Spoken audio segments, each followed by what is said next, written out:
I thank the member and I call the member for Deakin. Thank you. Thank you, Madam Deputy Speaker.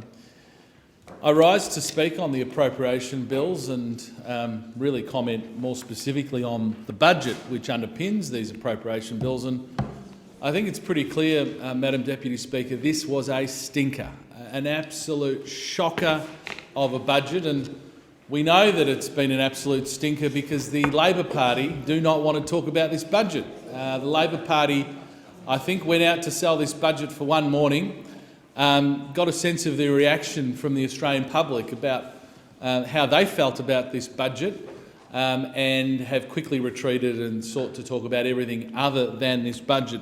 Madam Deputy Speaker, I've been involved in a number of budgets as a Treasury Minister, and I have to say, when waiting for this highly anticipated budget that the government spoke about in opposition, I didn't think we would end up with something that was smaller than most MYEFOs that I have been involved in delivering over the years. Indeed, this budget is remarkable for, in one sense, what it doesn't do, which is it doesn't grasp the opportunities that we gifted them with an extremely strong economy. But it also did two very destructive things to the Australian economy. And at the moment, Madam Deputy Speaker, with rising inflation, with rising interest rates and with rising power prices, there's two things you wouldn't do in that environment. The first is you wouldn't run larger budget deficits, because for every additional dollar that the government spends is essentially a dollar that the Reserve Bank will try to take out of the economy via a higher cash rate and therefore higher mortgage rates for your average Australian. And yet we saw the final budget outcome for the 21-22 income year coming in at $100 billion better than expected, with a budget deficit of $32 billion. Extraordinary in an environment where we had lockdowns, where we suffered along with the rest of the global economy with the impacts of the COVID-19 pandemic. To have a $100 billion turnaround and to deliver a $32 billion deficit was extraordinary. And you would have thought that a responsible incoming government would have taken up the cudgels of that improved economic performance, that improved budgetary performance, and understood, I mean, if we had a Treasurer that understood, that you need, in this environment, not to run higher budget deficits. Instead, we got a budget deficit projected for this year of some $37 billion, higher than the deficit that was run in the middle of a pandemic.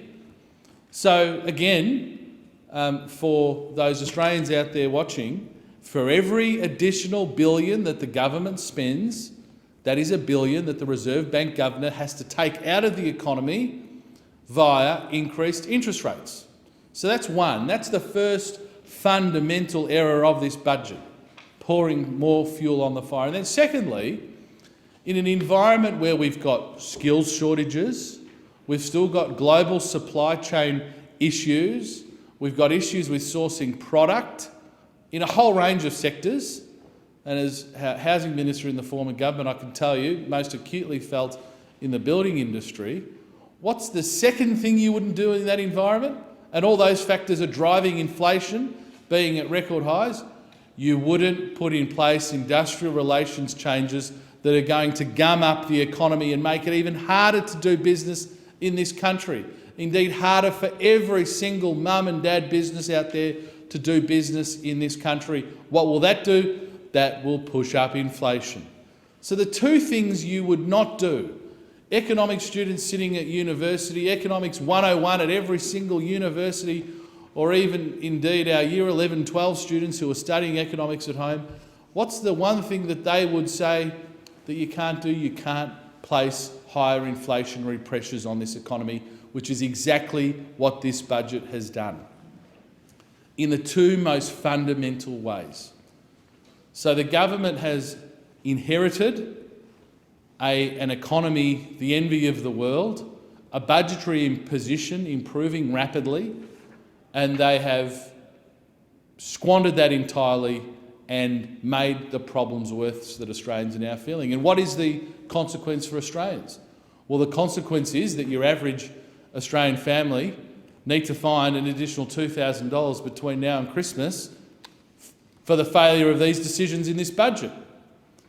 And members of the government might think that a couple of $1,000s is loose change for them. Well, I can assure them that for the Australian families out there that have to find that extra money, whether it's to fill up your car, whether it's with the eye-watering prices that people are now facing at the supermarket, whether it's the letters that they keep getting from the bank saying your mortgage has gone up again, that is going to make this Christmas a lot harder for those families, and I think give them more uncertainty about their future and less confidence about their future.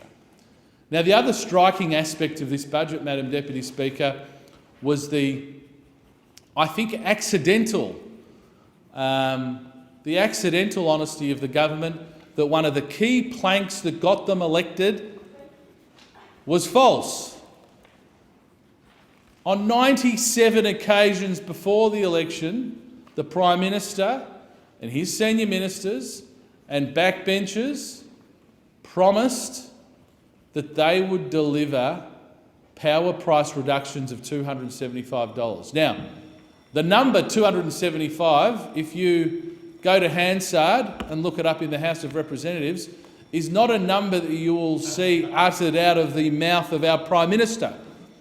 Indeed, when the Prime Minister's counting, he goes from 274 to 276. He can't say the words $275. Yet before the election, he promised Australians that's what Labor would deliver. Instead, in the budget, what did we see, Madam Deputy Speaker? We see that power prices are expected to increase by more than 50%, which I think is the experience of most Australians when they look at their bills. And Labor have a short memory. When they were making those promises, indeed, when the now Minister and then Shadow Minister, the member for McMahon, was making these promises, forgets that he was part of a government where we saw power price rises on average per annum of nearly 13% during the Rudd-Gillard government. 13% annual increases on average. Over the duration of the coalition government, between 2013 and 22, we saw average price rises of 0.3% per annum. So it's undoubted that the mismanagement, the expected policy disasters of this government is what is going to lead to energy poverty for this country. And it's clear from the budget papers that Labor themselves expect their policy decisions to impose this additional burden on households. But as importantly as households, what it's going to see, to go back to my earlier remarks, is a perfect storm for business in this country, particularly small businesses in highly competitive areas who can't just pass on price increases. They're going to have militant unions knocking on the door to make life harder, to foment distrust and conflict between them and their employees. And let's remember, in small business, and I grew up in a small business family, I can tell you the employees of the business are like family.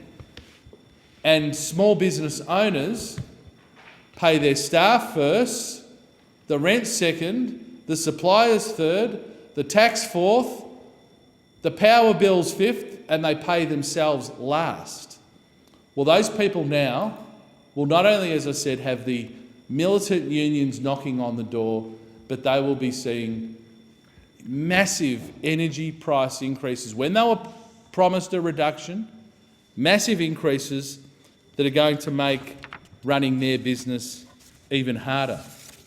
Madam Deputy Speaker, to touch on a couple of my portfolio areas, it was very revealing in the budget to see the government's expectations and the quite grim picture that they painted about the NDIS, which is in stark contrast to what Minister Shorten said before the election. Before the election, he said, and he gave confidence to more than 500,000 NDIS participants and their families. He said to them, the scheme is sustainable as it is, and anyone who talks about sustainability, particularly those nasty Liberals, well, they just want to undermine the scheme. He also said, and had people believing, that no plan would ever go backwards under his watch, that some utopia was going to arrive when the great minister took the helm of the NDIS. And now what do we see? We see them backpedalling at 1,000,000 miles an hour, trying to set the scene, because we've now got the minister saying, actually, I was wrong. I was wrong. Perhaps there are some sustainability issues. Perhaps there are cost increases that need to be managed. And now he's blaming the states. He's out there saying, well, the states have got to pick up more responsibility. It was him when he was a minister in the Rudd-Gillard government who got completely outplayed by the states, who completely outplayed him and the Prime Minister at the time to ensure that, largely speaking, the state's contribution to the NDIS is capped and managed, and who picks up all the upside? It's the Commonwealth. So thank you, Minister Shorten, for delivering that core problem which you are now saying is an issue for the scheme. You didn't say it before the election, but you're saying it now. Well, I can tell you more than 500,000 NDIS participants and their families heard you loud and clear before the election when you said there's no sustainability issues, none, no sustainability issues with the NDIS, and that plans would not go backwards under your watch. So let's see where this goes. The budget, I must say, paints a pretty bad picture. There was also the farcical, in the housing portfolio, the farcical announcement that Labor was going to build 1 million new homes over 5 years. That was the headline. 1 million new homes over 5 years. Then we drill into the detail and ask some questions. Oh, it's an aspiration. It's an aspiration to build 1 million homes over 5 years. It's actually not us as a government building those homes over 5 years. It's the business as usual private sector who will build those 1 million homes over 5 years. And in fact, what we've done new in this budget is an agreement with states and territories to have more meetings to solve these problems at some point down the track. Now, in the last five full calendar years before the budget, Australia built more than 1 million homes. 1,029,000 homes.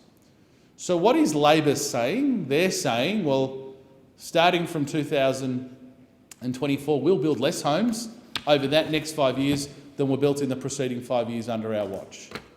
A farcical announcement, the sort of hollow announcement that you make when you've got a budget, quite frankly, that's less impactful than the average MyEFO. And so a pretty shameless tactic that was appropriately dealt with by the media for how farcical it was. In the social services portfolio, another one of mine, in the so-called bread and butter budget, the biggest additional spending measure in social services outside of CPI increases was the $217 million being dedicated to wind back the cashless debit card. Spending $217 million precious dollars to have more alcohol and drugs flooding into vulnerable communities. More alcohol and drugs to fuel the dysfunction, the violence that we know occurs in so many of the communities where the cashless debit card has been so successful. So, Madam Deputy Speaker, it's a budget that fails on so many measures, and in my own electorate, we saw hundreds of millions of dollars of infrastructure ripped out of Victoria. In my own seat alone, we saw $4 billion cut from the East-West Link. We saw $34 million cut from train station car parks at Heatherdale and Heathmont, and it won't be long until people are back on public transport and searching for those car parks in the morning, not able to get one, And they cut $50 million from Dorset Road, one of the most dangerous and congested roads in my area, $50 million. Why? They cut all that to give Daniel Andrews his $2.2 billion for the suburban rail loop. This budget fails on every measure. The member